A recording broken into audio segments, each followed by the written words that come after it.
The IC continues to assess that Iran is not building a nuclear weapon, and Supreme Leader Khamenei has not authorized the nuclear weapons program that he suspended in 2003. The IC continues to monitor closely if Tehran decides to reauthorize its nuclear weapons program. Well, we played that yesterday, didn't we? We're going to play it again, and we're going to play it again later.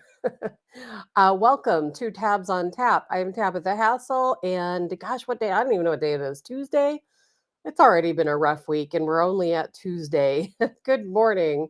Thank you for popping in and joining me. I'll tell you, I don't know what is going on with these technical issues, and it's not my system. It's all with Restream, which is the company I use to stream the show. And so I really need to start looking into, I know there's some other options out there because I don't know what is going on with Restream, but I have had nothing but issues. This morning, it takes a long time to load the show up. And I have to get up really early in the morning for my 1 hour or so show. And, I have to load the videos in. I have to set put the information in about the show, what I'm going to be talking about, put my little image in. I've got to then create something, a social media advertisement sort of that goes out to all the different places where the show airs. And this morning it just was not wanting to cooperate. I kept redoing it and redoing it and redoing it and redoing it. And I was getting to the point where all right, I'm just not going to be able to send out that social media clip, which is of course how you guys all link in. So that's important. And I'm like, I'm just going to have to make a run for it and jump on air. But gosh, it's crazy. And it doesn't help my laptop. Does not cooperate either. It's just a weird day. I don't know what's going on. Like 5 minutes ago, my cell phone said I had 55% battery. I just looked down and it's 18%. How does it go from 55 to 18%? It's a brand new phone. It's weird. There's a lot of weird stuff going on. Just a few seconds ago, the clock on my laptop said 4:37. Now it jumped to 8:18, which isn't even right. I don't know what's happening. It's like the electronics have gone crazy in my house. And so good morning to all of you, Dottie, Linda, and Vernon. Thanks for joining in this morning. Lots to talk about today. As always, the news never disappoints, does it? Never disappoints. There's an endless array of topics to talk about today. And some of the things I want to talk about is, of course, the situation between Iran and Israel. We're going to talk about some truth, some hard truths, some things that people don't want to hear, and things that people are going to say, I'm wrong. And that's okay. I'm perfectly okay with you saying I'm wrong. So no worries there. We're going to talk about Donald Trump and the G7 meeting and what's going on with the United States response to the escalating, situation over there in Israel and Iran. We're definitely going to have to touch base on that. We're going to talk to Colonel Joe Adams tomorrow, get his input, see what he's thinking. Should Americans be prepared? I'm not there yet, but I think that's something we're going to have to start looking at sooner rather than later. We're going to talk about Vance Boelter and that situation. It continues to escalate in such a strange way. I don't know what's going on. And now all of a sudden we hear that Minnesota police officers were there before Boelter shot Melissa Hortman and her husband. So we're definitely going to, get into that. Good morning, Sherry. And I see everywhere I look, I'm like false flags, false flags, false flags everywhere. There's so much going on right now. Everywhere I turn, I'm like, okay, propaganda, false flag, propaganda, false flag. And hopefully I'll be a little bit more with it today than I was yesterday. It was a pretty rough show for me. I don't always know if you guys can tell when it's a bad day for me and not a bad day, but Friday was really tough. I kid you not. I thought I was going to pass out at the end of the show. I don't know. I'm still recovering, as you guys know.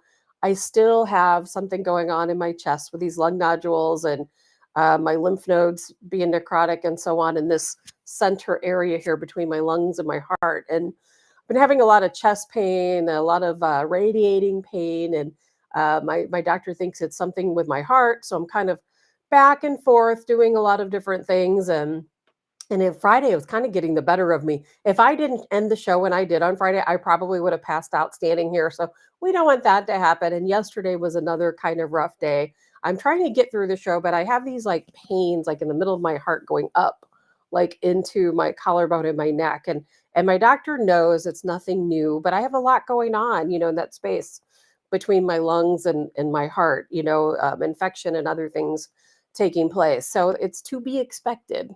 But yesterday was a tough day. Today, I feel a whole lot better. And good morning, Karen. Good morning, Kimberly. And Dottie, I'd like to see you take the INF protocol.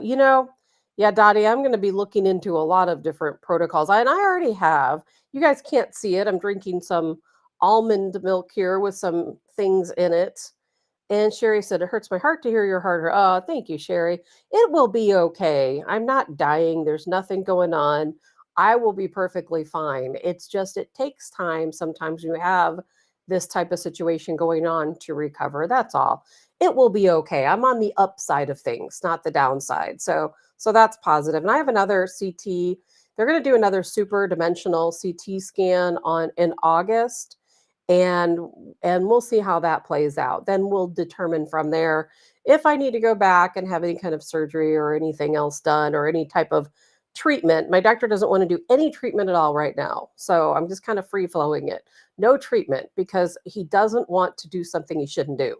He doesn't yet know 100% what's going on, so they don't want to give me treatment for different things when we can't be 100% certain what it is. So bear with me.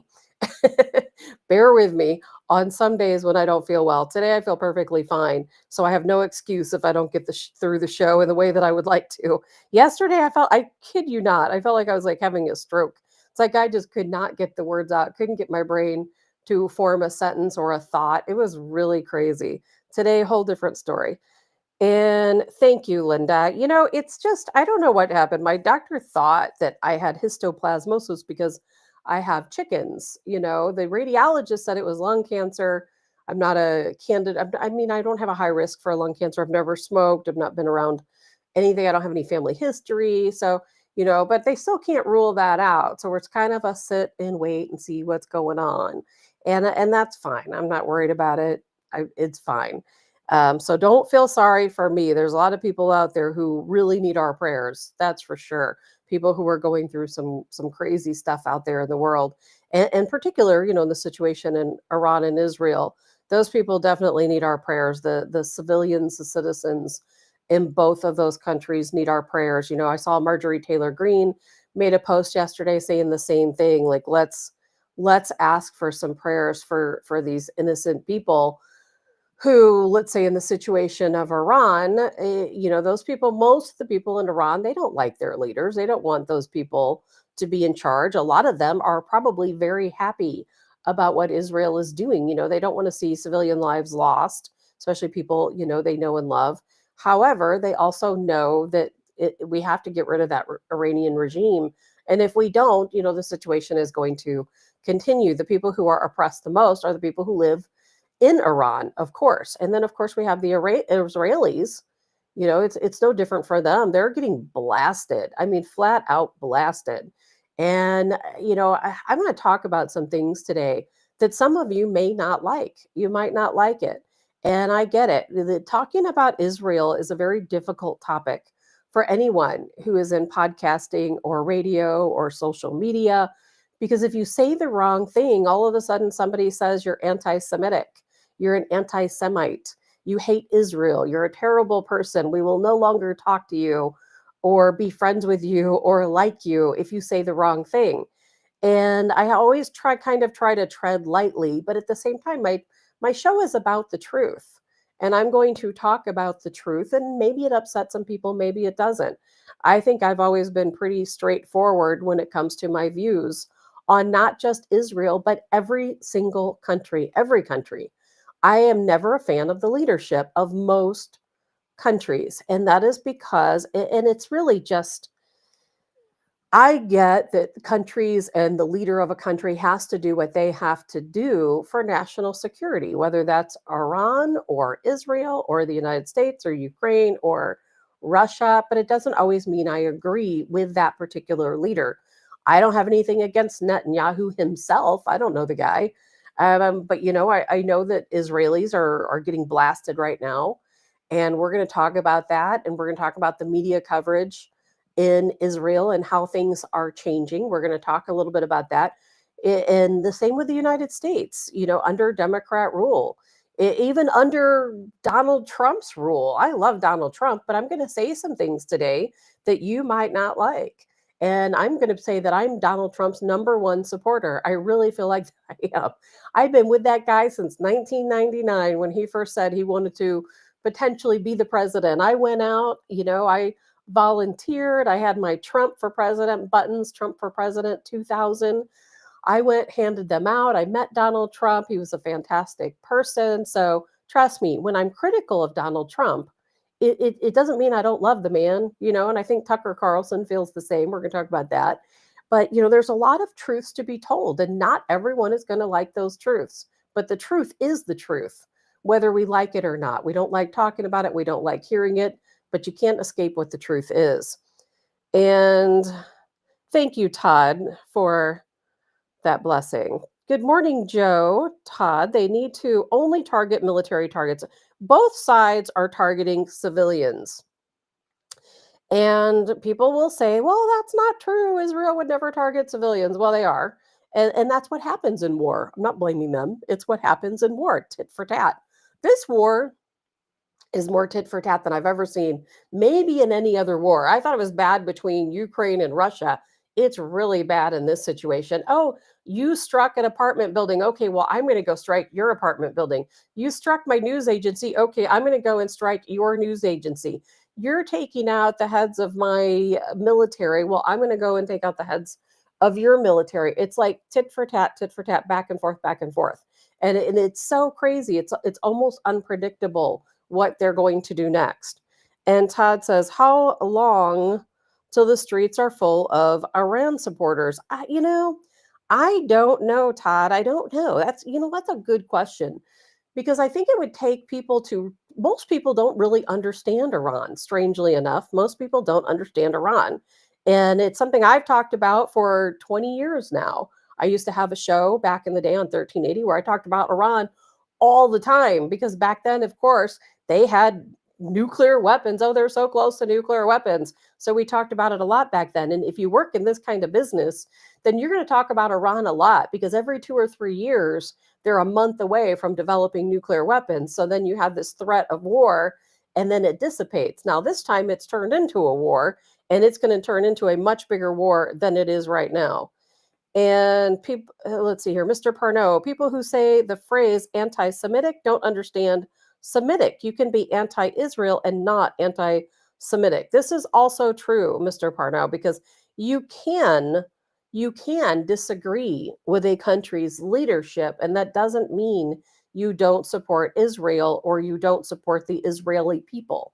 I absolutely 100% believe that Israel has the right to protect itself.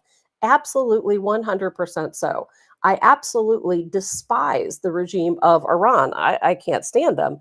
They're oppressive to their people. They kill their people in the streets. I saw countless videos of Iranian police officers, military personnel going out onto the street. They drive around in these vans, pick up citizens off the street, throw them into the van, and you'd never see them again, or you'd find their bodies later on, or they'd be released and they were horrifically beaten, men, women, children.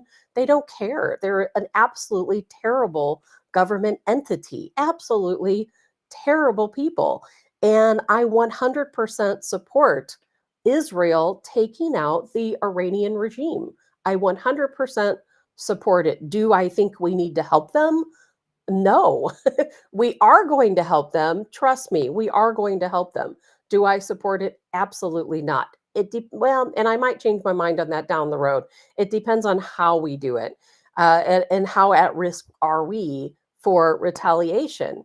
And so we're going to, talk about that. It's an ever evolving situation with what's going on over in Israel and Iran. And what's upsetting, I think, to me, and I think what's kind of gotten me off on my start this morning, and this is a comment you may not like. No, I'm not anti-Semitic, but I'm here to tell you the truth. That's my job.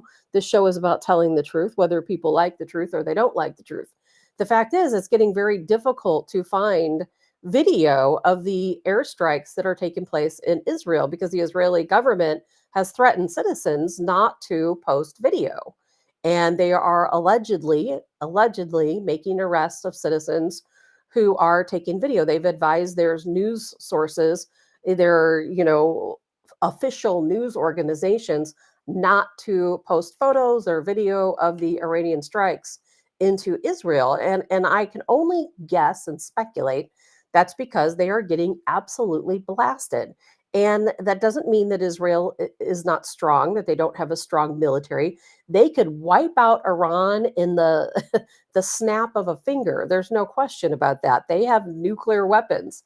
They have missiles that are definitely capable. They don't have bunker buster missiles, but they have missiles that are definitely capable of providing some, real destruction over Iran.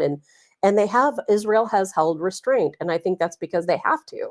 They don't hold that restraint, then of course we're going to have China, Russia, and now who is it? Pakistan. There's a lot of different countries that are starting to back up Iran, and every day that number grows. And I know Israel is trying to say, okay, we're going to take out the regime, but we're going to do so very precisely.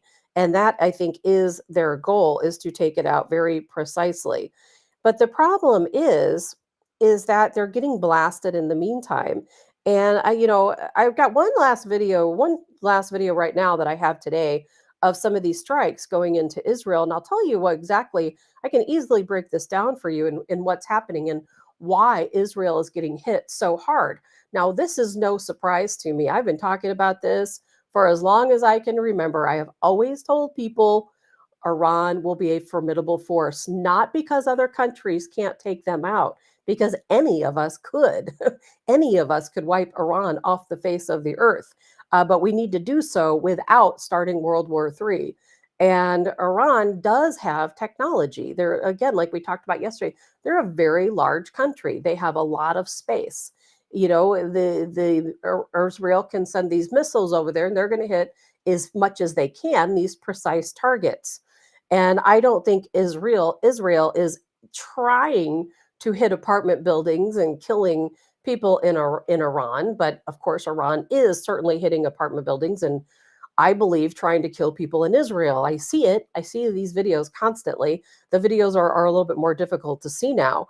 But I'm going to show you this video here really quick of some of these strikes. And how this took place before I show the video is that Israel, they're great at hacking. They have a lot of really good hackers there.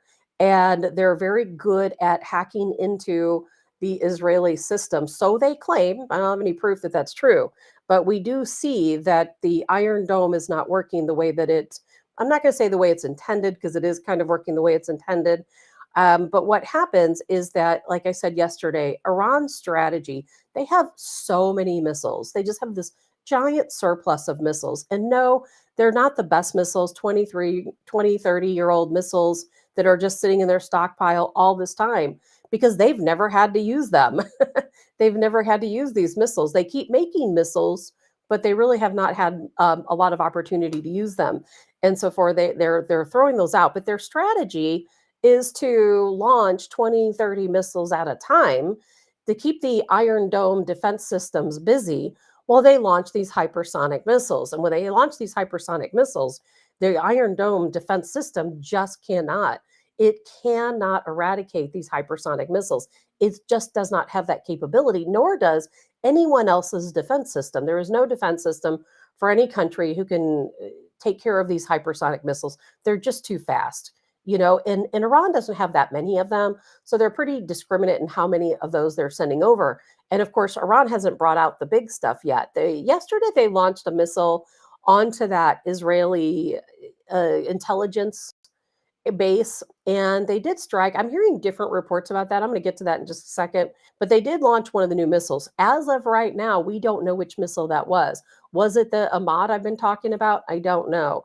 But they said whatever missile they launched into Israel, Israel's system had no capability of detecting it. So they're causing a lot of chaos in Israel. And I think that they're going to get blasted because of it. But we're going to see how that plays out over the next day or so, and we'll certainly talk about that. But I want to show this video here of Israel and some of the bombs and missiles, I should say, hitting Israel. And this is after, of course, they disabled the Iron Dome system.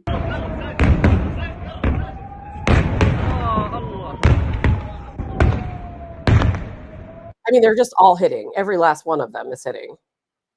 And they've just overwhelmed the Iron Dome system. The Dome system is a fantastic system, and I know we're going to have one ourselves, hopefully soon. But the way that this system works is if one missile, two missiles, three missiles is launched into Israel, the Iron Dome has about a 90% success rate. When you launch 20, 30 missiles at a time, think about this. Iran started off with, I think it was like 340 missile launchers. Israel, being the smart uh, military that they are, they're, of course, over in Iran trying to take out all those missile launchers. I believe I've read that the last I read that Iran still has about 240 or 220 missile launchers remaining. Now, that might be different this morning, but those were the last numbers that I heard. So when Iran launches this big barrage of missiles, then the Iron Dome system only has about a 10% success rate because it is just too much coming in. Iran is also using decoys, and that's been a very successful situation for them. They put these radar decoys out. We talked about that yesterday. And what they're really doing, it's kind of crazy. And I'm a little bit surprised by this, quite honestly, is that Iran is using these decoys. They know, of course, that Israel's using this radar guided system. And so, therefore, they put these radar signals in these different decoy buildings, decoy airports, decoy launchers. And then what they do is they wait. And they wait for an F-35 to come around and to drop a bomb on these decoys. And then they attack the F-35. They've downed, I think, as I heard yesterday, maybe 5 of these F-35s. I think Israel had about 35 of those F-35, something along those lines. So, we certainly don't want any more of those to be lost. And good morning, Elizabeth. Good to see you. Mary, pray Psalms 20, 121, 134, 130 for Israel per Israel chief rabbis. We got to do a lot of praying. I'll tell you that, Mary, a lot of praying. And what I'm hearing that Iran's strategy is that it's part psychological and it's part, of course, technology. And they're overwhelming the Iron Dome. They're launching as many missiles as I can, as I said. But more than anything, what they're doing is they have these missiles that cannot be detected by Israeli systems. And that's a little worrisome. And so yesterday, what situation took place, and this was intentional, allegedly by Iran, is that they warned Israelis to take cover, and then nothing happened. How, let me backtrack on that a little bit. As you guys know, it takes about 11, 12 minutes, 12 minutes for once Iran launches missiles to reach Israel. Now, not the hypersonic missile. The hypersonic missile gets there in 7 minutes, not 12 minutes, 7 minutes. But they don't launch those very often. And this new missile they launched yesterday, I don't know what the time for that missile is. I don't know if it was hypersonic or just a regular missile going at the regular time rate of those 12 minutes. But either way, Iran sent out a false signal. They're very good at these fake signals. They sent out a fake signal that made it look like they had launched missiles. And of course, in Israel, they sounded the alarm, told everyone to take cover. Everyone, of course, did take cover, most of them remaining in cover, for the past couple days. And then nothing ever happened. There were no missiles landed. And then everybody's like, okay, what happened? The missiles were launched. We took cover. We were worried. And then nothing happened. Then everyone comes out of shelters. And then guess what? The missiles hit. And it's pretty dirty tricks being played right now by the Iranian government. And that's why I said, I hope Israel wipes them off the face of the map. Not the country, not the civilians, but the leadership, absolutely so. I am 100% for a regime change because I think it will do the world a favor. I really do.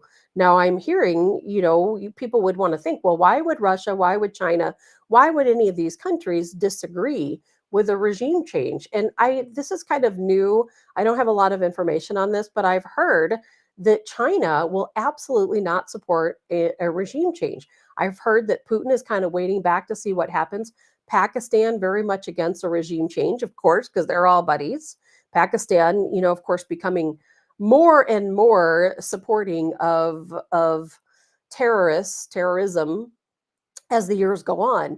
And China allegedly has some type of a deal with Iran and the regime to where something militarily that I haven't quite figured out yet, where President Xi does not want a regime change. So they're kind of sitting back and waiting to see how things go on. And good morning, Roberts, and good morning, Michelle. Mary says, I feel like a bunker buster is coming to Iran. Well, Mary, I think so too. But here's the thing. If a bunker buster is coming from Iran, you probably know this, it's coming from the United States. Israel doesn't have a bunker buster. If that happens, it is from us, the United States. So how do we channel into the United States taking a role in what's happening in Iran? And, how far in do we go? How involved do we get? Now, we've talked already about how does Donald Trump feel?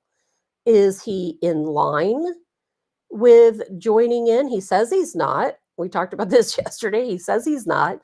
Those are his words. Actions speak louder than words. And the actions that I see taking place here in the United States absolutely tell me we are going to get involved. Probably today.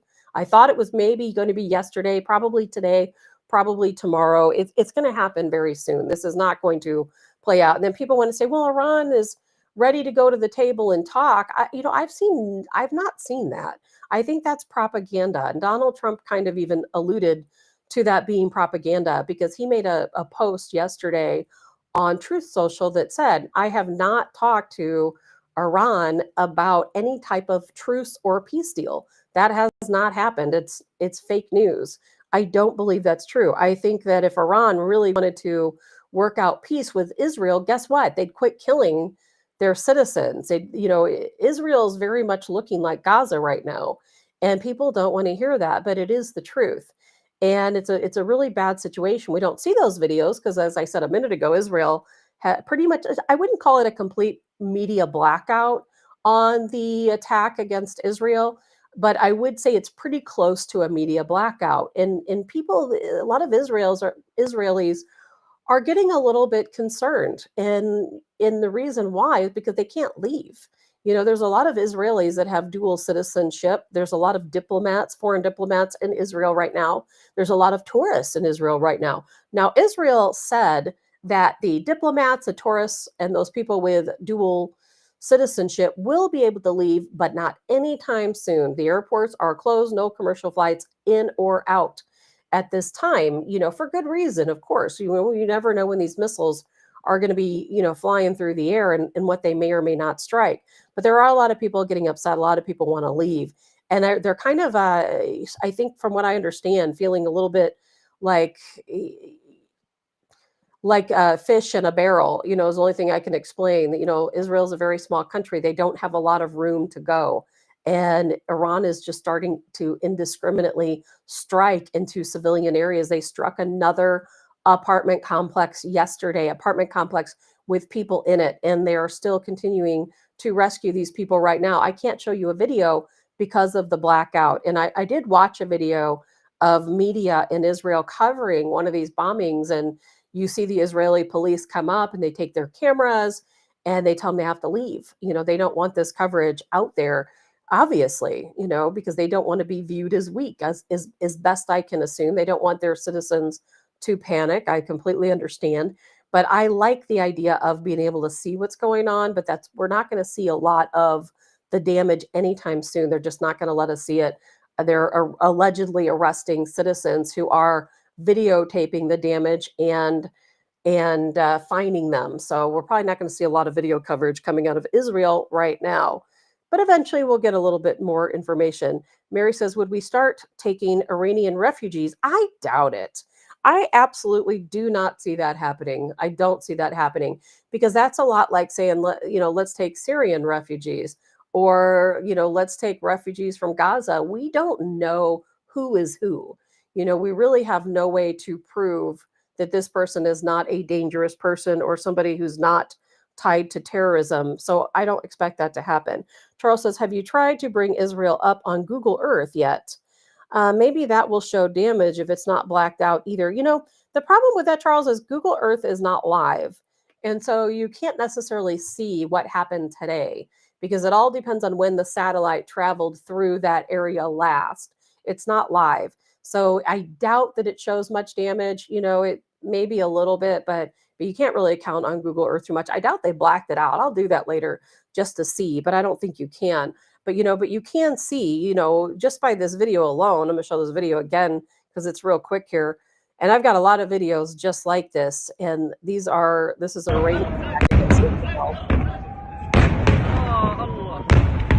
And you can see what's taking place here. And then, of course, yesterday we had that Iran launched that new missile. It's yet to be disclosed exactly which missile it was. They attacked the Israeli intelligence headquarters. Now, all of the video that I saw of that attack, and I did see the video of it, and you could tell it was a very powerful missile that hit, but it looked like it hit a warehouse and it looked like it hit just like an area kind of just a few hundred feet from the main headquarters. Now, it's probably propaganda what I saw this morning. I saw a report this morning that said that the missile was successful and it did take out a lot of the Israeli top officials. I don't believe that. I've not seen any evidence of that. We'll see how that plays out. I saw the video myself of the missile hitting that base and the headquarters, and it looked like it hit a warehouse and part of a field to me. It did not look like it hit the main headquarters building. So we'll see, how that information plays out. We got to remember there's a lot of propaganda. There's a lot of AI videos out there. I myself can even fall sometimes for AI videos when I see them. So I myself need to be a little bit more discriminate when I'm looking at those different videos of damages and so on. So that's something to talk about. But what about the U.S. involvement? Are we or are we not going to be involved? Dottie says, have you been following the nuke sniffer? Dottie, I posted about that yesterday and I had a lot of mixed comments on that. Somebody I know who was involved in the military, it was right around Kansas, if you saw that. They said, well, that's where it's stationed. So if you see it there, that's not really terribly unusual. So I don't know. I just don't know. What I do know is that something unprecedented happened yesterday. And I saw this on X. I saw it being reported by some other, sources that I really do trust and know to speak the truth. And what they were talking about is the nuclear codes. We all have said over the years that we don't want Biden in charge of the nuclear codes. We don't want his finger on the button. There's no real button, but it's a series of codes that are sent out to be prepared for nuclear readiness. And what happens is these codes get transmitted, and there are a lot of people out there who pick up these codes. Some people know what they mean, some people don't. Us, if we have these codes, they mean absolutely nothing. There's nothing we can do with them. And you cannot, if you have these codes, you can't launch a nuclear missile. I mean, you just can't. So there are different organizations out there who will pick up the stuff going through these military scanners. And that's exactly what happened. And at first, nobody really knew what it was. It was a long code. I can post it on social media later. I don't know, probably 60 letters and numbers long. And this was being transmitted. Well, what it turns out to be, and the Gateway Pundit actually even posted on this as well when I was doing some research on it, and this is kind of an unprecedented move, is that the United States government, the United States military, released those nuclear codes yesterday. And what that does is that gives the code for the folks in charge to get nuclear ready.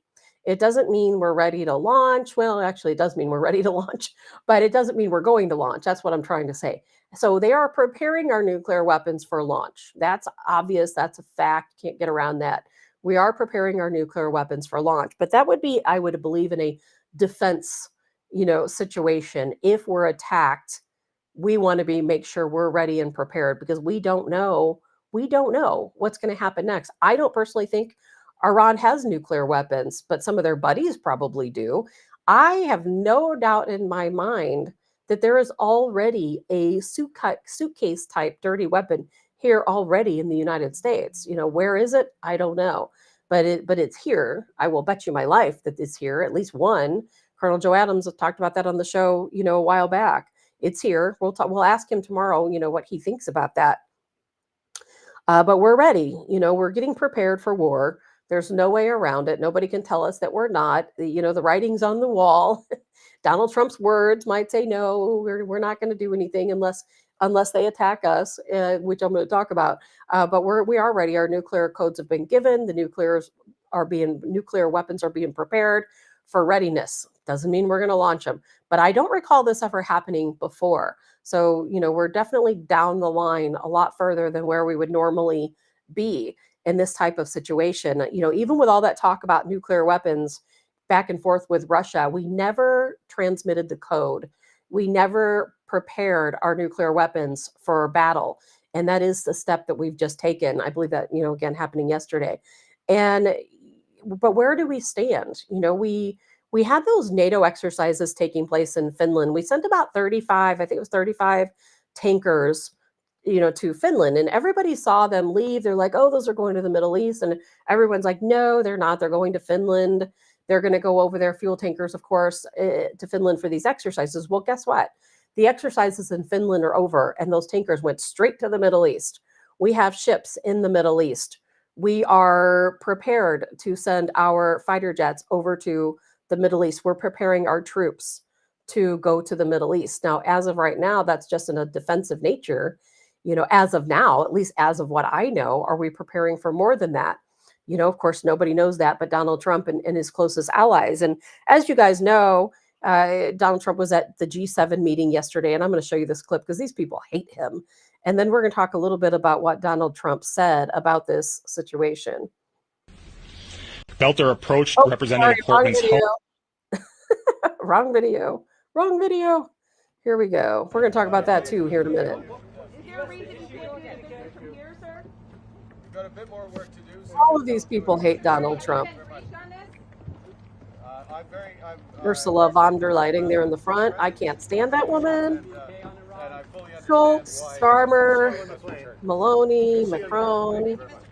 We see all the faces there now, don't we? Those people hate Donald Trump. I can't imagine how uncomfortable that was for him and how he probably couldn't wait to get out of there. Think about the danger that he's in, even being at a meeting like this, quite honestly. Now, Meloni of Italy, she's the prime minister of Italy. She was a good buddy of Elon Musk. So I'll be curious to see how that relationship continues with Donald Trump now that they've had that little falling out. I still think it will be a good relationship. Macron, on the other hand, of course, calling out Trump, saying, oh, Donald Trump had to leave the meeting early. He's such a little busybody to go and talk about peace and truce, about Iran and Israel. And Trump fought back and he said, no, Macron, you're an idiot. He didn't say he's an idiot, but he is an idiot. And he said, you're absolutely wrong. That's not what it is. We have something much bigger to talk about. Donald Trump, he cannot help himself. That man just cannot help himself. He throws in little tidbits. And if you try to read behind the lines, you'll figure out a lot about what's going on. So he said, no, it's not about peace talks. It's about something bigger. What does the bigger mean? And I believe the bigger is us going to war for Israel and against Iran. There's no other way. There is no other way. Israel, and again, this is a truthful podcast. You can be upset about it if you want. Israel is losing this situation against Iran. They're losing. Iran is hammering them. They're tearing them apart. They're turning them into Gaza. This has to stop. I agree it has to stop. And it does have to stop. And it's not, again, because Israel can definitely, at the push of a button, wipe Iran off the face of the map. But Israel is held back. Their hands are tied behind their backs. They can't go scorched earth with Iran. They just can't do it.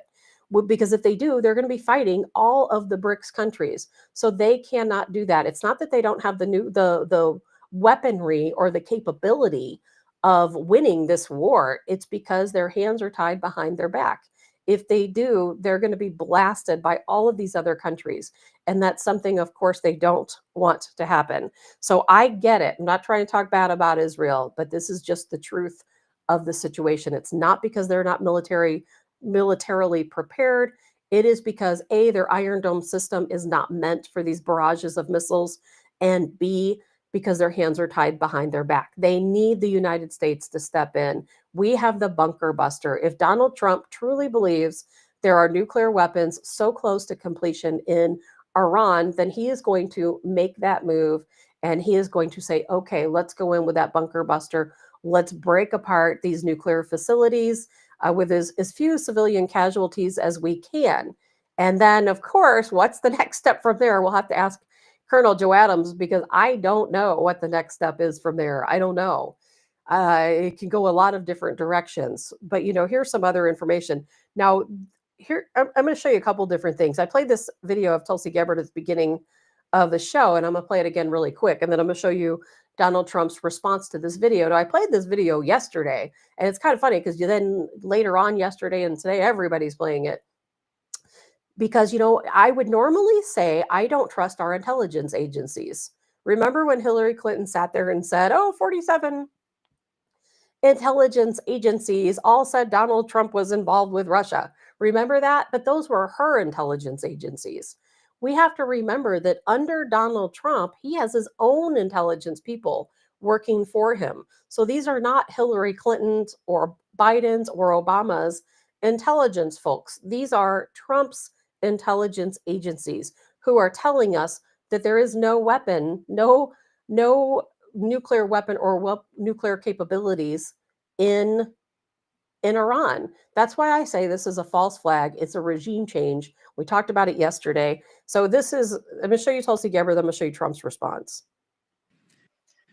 The IC continues to assess that Iran is not building a nuclear weapon, and Supreme Leader Khamenei has not authorized the nuclear weapons program that he suspended in 2003. The IC continues to monitor closely if Tehran decides to reauthorize its nuclear weapons program. All right, then I'm going to show you Donald Trump's response as soon as I can find it here. Here we go. Big one, because Tulsi Gabbard testified in March that the intelligence community said Iran wasn't building a nuclear weapon. I don't care what she said. I think they were very close to having. I got us one on. You were at this beautiful scene for the meeting, and you said a lot about acquiring Canada as a state. Did anybody talk to you about that? And where I think it's a much better deal from Canada, but it's up to them. They're going to have to pay a lot of tariffs and things. They're going to have to pay. All right, so he says, never mind. We don't care what Tulsi Gabbard said. What she said isn't true. I posted a thing on social media yesterday that showed every single time that we said Iran has nuclear capabilities, every 2 to 3 years, we say, they're so close. They're going to have these nuclear weapons. This was planned out. Like I said yesterday, Israel already had drone making operatives that rented an apartment in Iran. They planned this out a long time ago. This is nothing but a regime change. They don't want us to know that, which I hate. I wish that our government and other countries' governments would just tell us the truth. That, hey, we just think we need to change the regime. They don't need a reason. Now maybe they need to lie to China and Russia or whoever else and say that Iran had this nuclear capability that they don't have. But this is about regime change. Now, Donald Trump said yesterday that we're not going to get involved unless Americans are harmed. And as soon as I heard that, I thought, here we go. False flag coming up. As soon as I heard those words, I'm like, okay, that's how it always is. Every single time they say, and this is not me speaking out against Donald Trump. Donald Trump has to protect national security, has to keep the people from panic. But I've seen it, being in this business, radio or podcasting or just, paying attention to politics. You've seen this happen numerous times. I know you guys have. Where, the same thing happened, in Ukraine and Russia. The same thing happened, of course, with Iraq. It's happened in many different scenarios where, we have to rush in right now and take care of this situation, because if we don't do it right now, they're going to attack us. And then sure enough, Americans get attacked one way or the other. There you go. That's our reasoning. That's our go ahead to get in. is that, there will be some type of strike probably against some U.S. military base. Oh, Iran did it. And we know it's a false flag operation. I see it coming. I see it coming. Something's going to happen. And then that's going to give us the go ahead. And I understand why they do that. I spent a lot of time talking about propaganda over the years, and I understand it. I'm not saying I don't agree with it. I just wish they would tell us the truth. And you could see the writing on the wall. If you're awake, like so many of us are, you see it happening, you see it coming. And the reason why they do that is because they need your approval. Donald Trump or any president, doesn't matter whether it's him or someone else, they all want your approval. And they know that people don't want war. It doesn't matter if you're American or Israeli or Iranian or Ukrainian or Russian, it doesn't matter. People don't want war. You don't want your sons and daughters to go into war. You don't want bombs landing in your neighborhood. You don't want to have to hide and prepare for war. Nobody wants that. The psychological impacts and, of that, no one wants.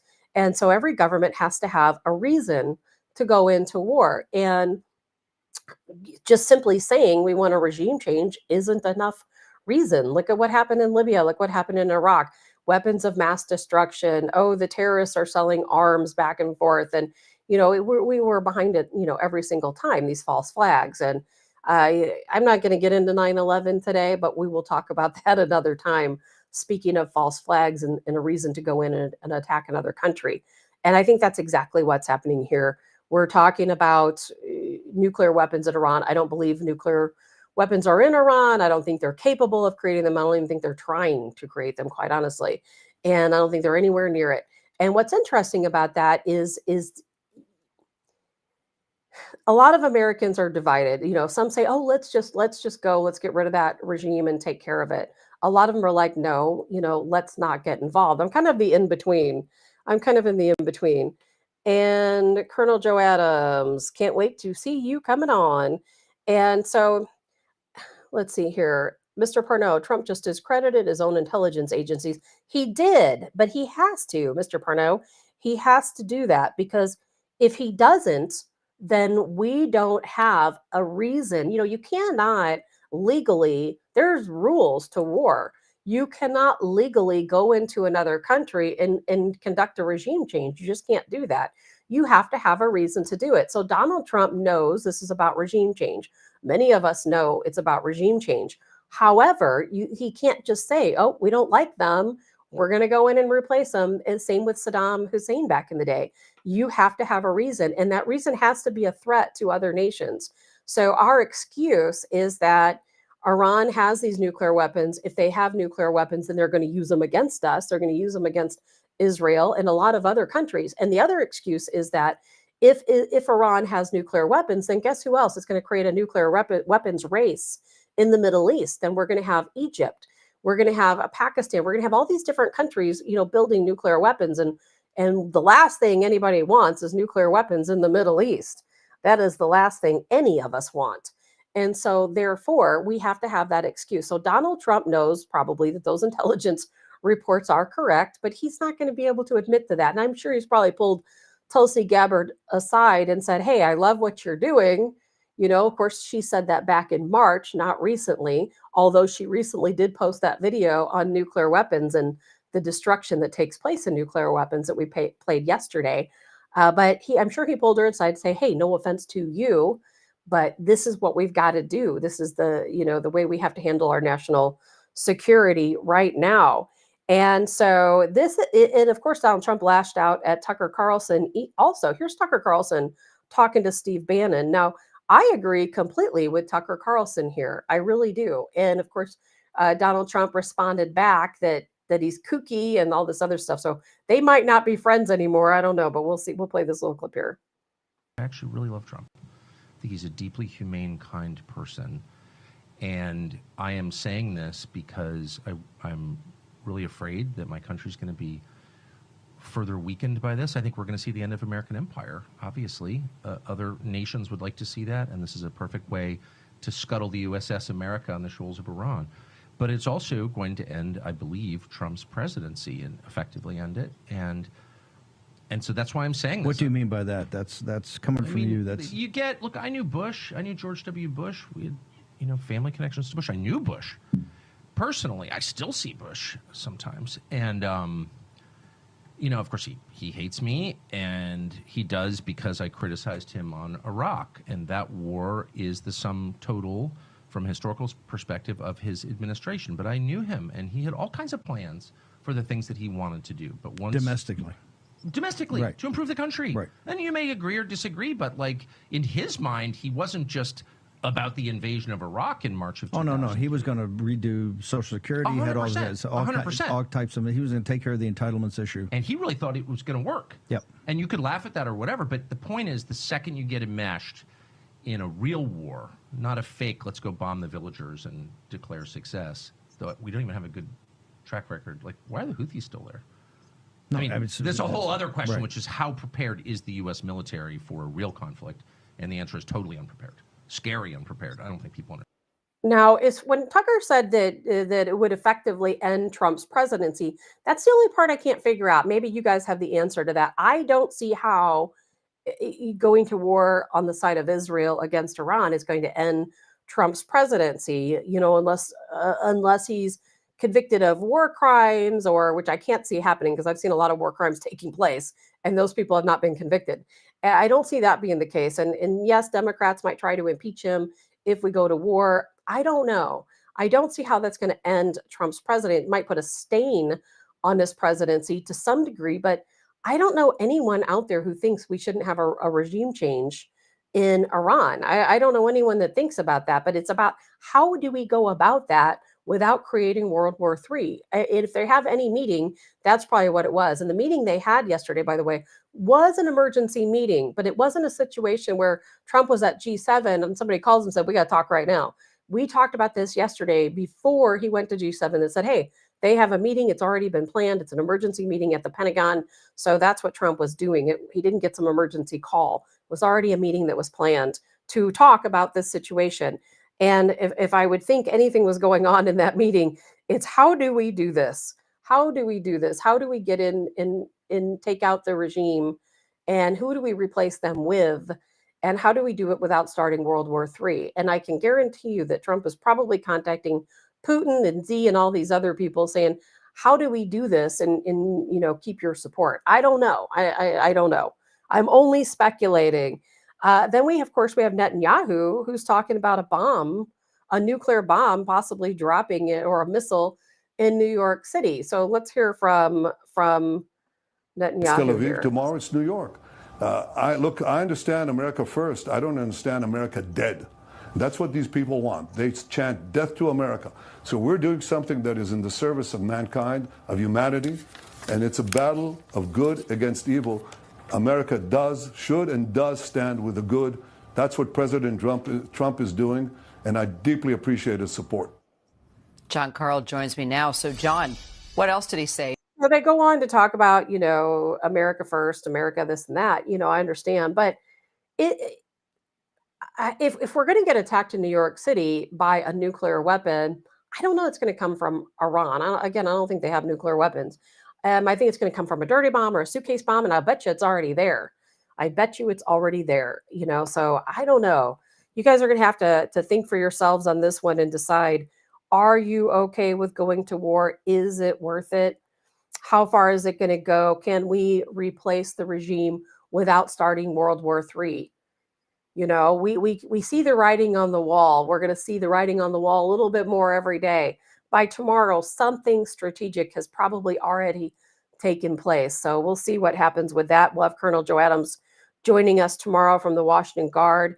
Charles says, sounds similar to weapons of mass destruction mantra that George Bush pushed. That's exactly what it is. And it's to the point now where we all see it. We all know, we all see it. We know the game. We know the propaganda. We understand. I just wish they'd be honest with us and say, hey, this is about a regime change. But again, it comes back to the rule of war, and you cannot just go into another country to replace their leadership. It just doesn't work. So we'll see how that goes. Other things to talk about today. We'll talk more about this tomorrow as more unfolds. We don't have too much longer. I started late, so I'm kind of running in late. And Joe Lynette, I believe that what Tucker meant was if we go to war, the Democrats ramp up their protests and all of the obstructionism being the end of the effectiveness of Trump's presidency. Joe, that very well could be. I've been trying to kind of wrap my head around that and figure out how Tucker's a very intelligent guy. And I know he's got this in his head all played out the way he sees it. He also has seen a lot in his years in this business. And when you talk about this stuff every day, and you read all the news, it's pretty easy to see the writing on the wall. And I think that's what he's doing. And of course, Democrats certainly would ramp up and do anything they could to impeach Trump to stop him from doing what he's doing. But I'm not hearing a lot from Democrats talking about this one way or the other. So they're pretty quiet right now when it comes to the situation with Israel and Iran. Republicans, on the other hand, it's a whole different story. We have, I think it's 8 Republicans who are trying to block, and they're rushing this bill through, trying to block the United States because they see it coming too. They're trying to block the United States for getting involved in this situation and from going to war. So we'll see how that works. Representative Thomas Massey, same thing, talking about, the United States cannot go to war. No surprise there. Of course, Lindsey Graham, the biggest warmonger of all, and I would love to see him flying that first fighter jet into Iran, not because I wish any harm to him, but because he's such a proponent of war, then let's let him go first. How about that? Him spouting off on Fox News yesterday. Fox News in general, I don't watch Fox News. I don't watch any news, but I saw that Fox News was all about going to war against Iran. So the writing's there, read between the lines. We'll see probably some action take place between today and tomorrow that will spell it out even further because we're getting ready. I don't think we are ready. I agree with Tucker Carlson. Joe Adams and I will talk about, Colonel Adams and I will talk about this tomorrow. But I do not think, and he may tell me I'm wrong. He might tell me I'm right. I don't know. I don't believe the United States is ready for war. I don't think we're ready. I'm not saying we can't win the war, but I don't think we're ready for war. And we're certainly not ready for World War III. Can we go in with a bunker buster and a couple of them and destroy Iran's nuclear facilities? Yes. But what price do we pay for that? And is it worth it? So we'll talk about that. In the meantime, a couple other things to talk about. I'm just going to jump through this really quick. I wanted to talk about what's going on in Chicago with reparations. Then we're going to talk very quickly about Vance Boelter and the situation in Minnesota, because I'll tell you what, Minnesota police watched him kill. They watched him kill the Minnesota House Leader, Melissa Hortman, and her husband. They watched it. This is the craziest thing that's been released. So we're going to talk about that really quick. Ryan says, if a tactical nuclear response by the United States and or Israel isn't on the table, why is Trump telling Iranians to leave Tehran immediately? This is escalating exponentially. Ryan, I'm glad you brought that up because, that's one aspect I didn't talk about. So we'll stop for a second and cover that before we move on. And yes, it's escalating very quickly. Donald Trump did tell the citizens of Tehran to leave immediately. Now Iran has nuclear facilities. I think there's 4 of them, correct me, 4 or 5. They've got a few. It's not just one, but they've got one major nuclear area. Now, I think that Donald Trump knows that we're getting ready to unleash hell onto Iran because they are destroying Israel. If this continues much longer, there will be nothing left of Israel. It will look like Gaza. It's escalating very quickly. We cannot allow the damage to Israel to continue. So we have no choice. I think, I don't say I agree with it, but we have no choice but to step in. So we are going to see that happen. And there is a reason why Russia, China, India, Pakistan, all these countries are telling their citizens in Israel, leave now. Leave now. Citizens in Iran, leave now. They know it's about to go down. And what worries me is that what is Iran? Iran knows it's about to go down too. So what are they going to do? How are they going to react? So there's a lot going on. It's going to escalate very quickly. Unfortunately, civilians have no way to get out of Israel right now. They're not allowing anyone to leave anytime soon. And I think that's for good reason. It's probably a protective measure that, hey, we don't let these Chinese citizens out, if we don't let these Russia or India citizens leave, then maybe we have a little bit more protection, because I think World War III is about to get unleashed on the United States and Israel here very soon. We'll talk about that tomorrow with Colonel Joe Adams. But yes, escalating very, very, very quickly. And wait till Iran brings out those heavy missiles, which they'll probably do. They started yesterday. They'll probably do it again today. All right, so let's talk very quickly. I don't have too much time left. I'm going to throw in this video clip really quick of Brandon Johnson talk just for a minute about reparations. And we're going to go and see about what's going on with Vance Boelter and Minnesota police and how that situation becomes stranger by the day. Our way will bring to Black residents in reclaiming ownership of our own communities. That is the spirit of Juneteenth, you all. It is about reflecting on our past. Other cultures are taught to never forget. We need to be reminded as Blacks here in Chicago and America, remembering our past and working towards a more just future. Investing in Black is not a criminal act.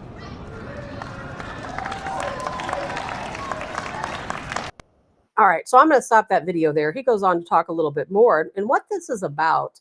And by the way, before we leave, I'm going to add something in about Iran and Israel, just to kind of reiterate, something to get you guys to think about this a little bit between today and tomorrow. But this is this guy, I mean, my gosh. So what he's talking about here is the city of Chicago is giving out grants to homeowners as reparations. These grants are only available to Black homeowners. And, I hate to see these things. To me, it is reverse racism, but more than anything, there's a lot of people out there who need that handout, who need a lift up. And it's not about color. It's not about race. It's not about nationality. I'll be the first person to say, we've had all these illegals in our country who are getting handout after handout, free tuition, free medical care, free housing, free everything, literally free everything, hundreds of dollars to thousands of dollars a month in aid. But more than anything, our government was giving these people, illegals in our country, loans of $25,000 in cash to go out and start their own businesses, which is just crazy to me. And yes, Black folks ended up the last on the list. They really did. There's no question about it in this situation. But poor people in general in this country are not necessarily Black. They're not necessarily any particular race or nationality. We go out into some areas, even in Missouri, you'll see kids running around still to this day without shoes, without proper clothing. Our country has a lot of areas. The majority of America, quite honestly, isn't wealthy.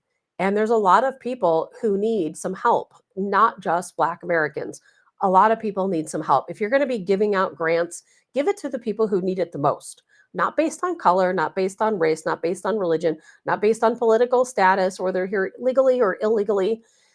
Give it to people based on need. I've watched so many videos lately of the elderly struggling. There are so many homeless people, homeless veterans. There's so many people who deserve this money and these grants. And, let's figure out who needs it the most. And let's give those folks a helping hand if we're going to be giving helping hands out. I hate to see anyone, including Brandon Johnson or anyone else, saying we're only giving this money out to people of a certain color, certain race, etc. So I just wanted to briefly touch on that because we haven't talked about this in a long time. And when I saw this video, it really upset me. I just watched a video the other day and I posted on social media about a man. He was a white man. It wouldn't have mattered if he was a Black man or an Asian man or a Hispanic man. Wouldn't have made any difference to me. He was an elderly man, 80 years old, who was living on the streets because his wife passed away. And he was kind enough. Oh, then his son passed away, in some type of accident. And then his son's wife, which would have been his daughter-in-law, she had two little girls that belonged to his son, his granddaughters, and he wanted to help her out. So he gave her his entire savings so that she could pay off her house, but she didn't let him live with her. Now, why? I don't know. But the man ended up homeless, and they did a GoFundMe. They ended up buying him. This guy was so sweet. They gave him enough money to where he was able to buy himself his own RV, which is what he wanted. And he wanted to go, park it somewhere out in the country and live out his days. And what was so sweet of this, they gave him enough money. They even bought another homeless person an RV. You know, there's people out there who are in desperate need. This man, of course, you know, being a veteran, oh, the way of the world mystifies me every day. It really does. I don't get it. Last thing I want to talk about today, and then we've got to move on because I have got to get to work, is there was a press conference yesterday that took place in Minnesota talking about Vance Boelter. And that situation is getting crazier by the day. Of course, he is the Minnesota shooter that wore the mask. We showed the photo yesterday. And he literally assassinated not only Representative Hortman, by the way, who was shot 17 times. He survived, but he was shot 17 times, which is just unbelievable. That's some rage right there. Shot 17 times. He and his wife have survived, but are in very serious condition.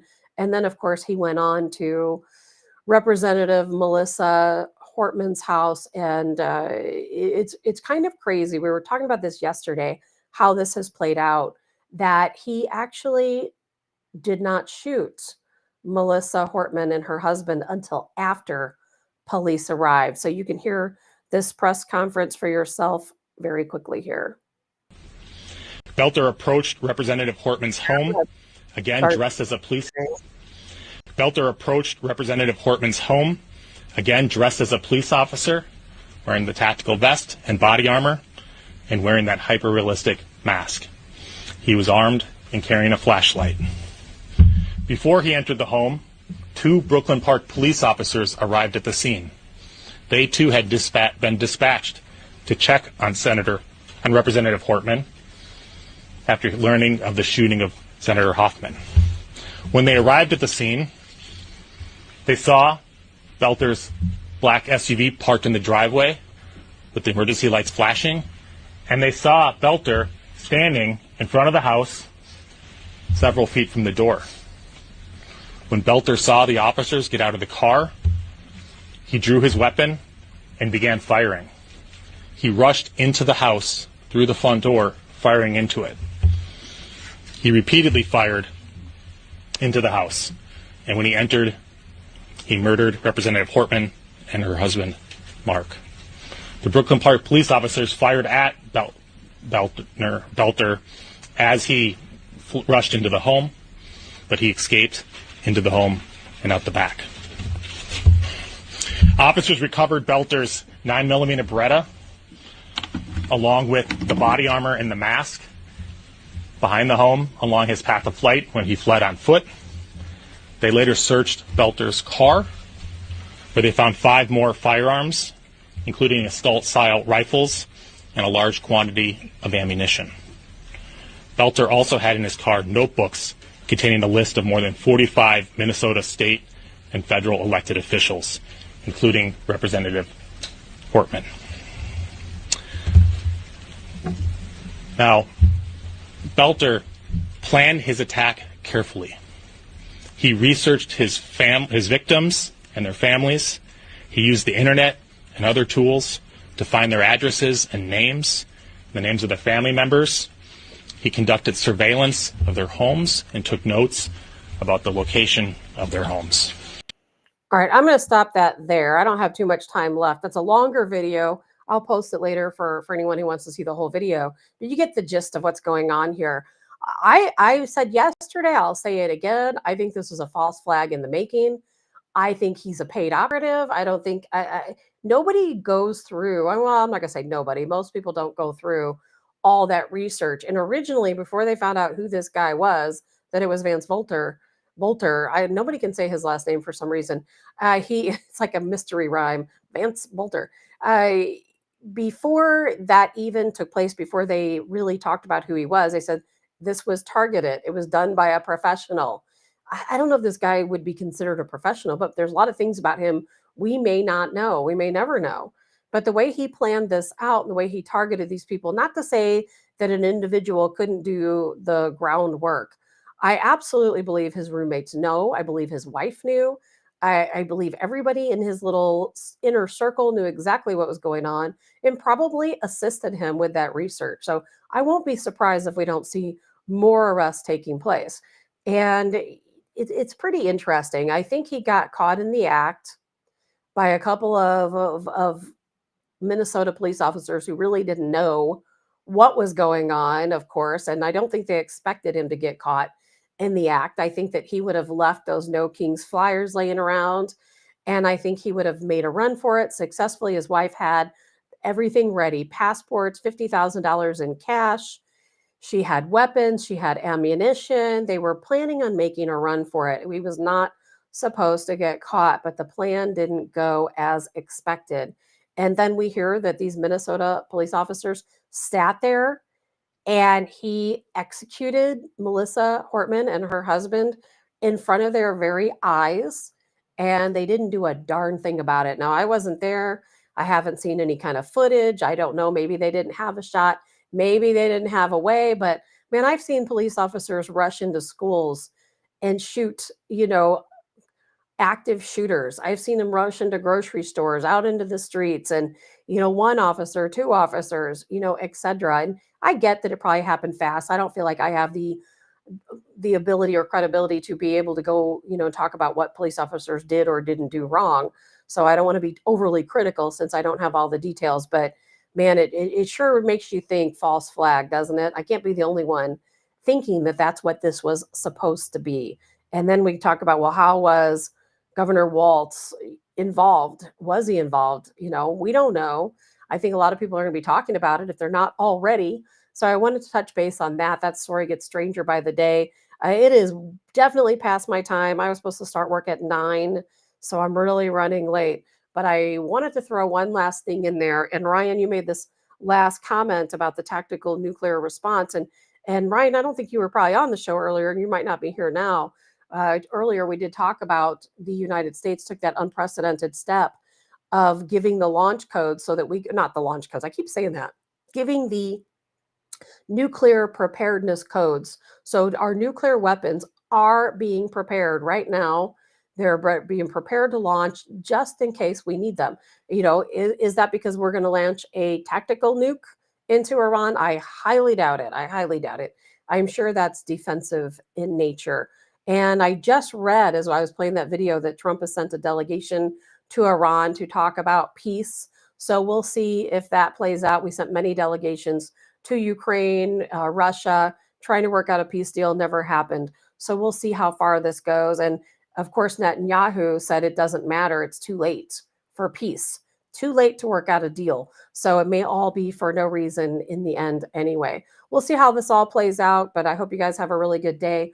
We'll talk more about all of this tomorrow. We'll have Colonel Joe Adams joining us, and we're going to get down to the nitty gritty. And that man is in the know. We're going to see what he's got to say about what he feels like is happening, what he feels like will happen, how involved we'll be, how prepared we need to be. Those are his specialties. So we will talk about that tomorrow. Thanks, everyone, for joining me today. I'm Tabitha Hassell with Tabs on Tap, and I will look forward to speaking to you all tomorrow. Have a good day, everyone.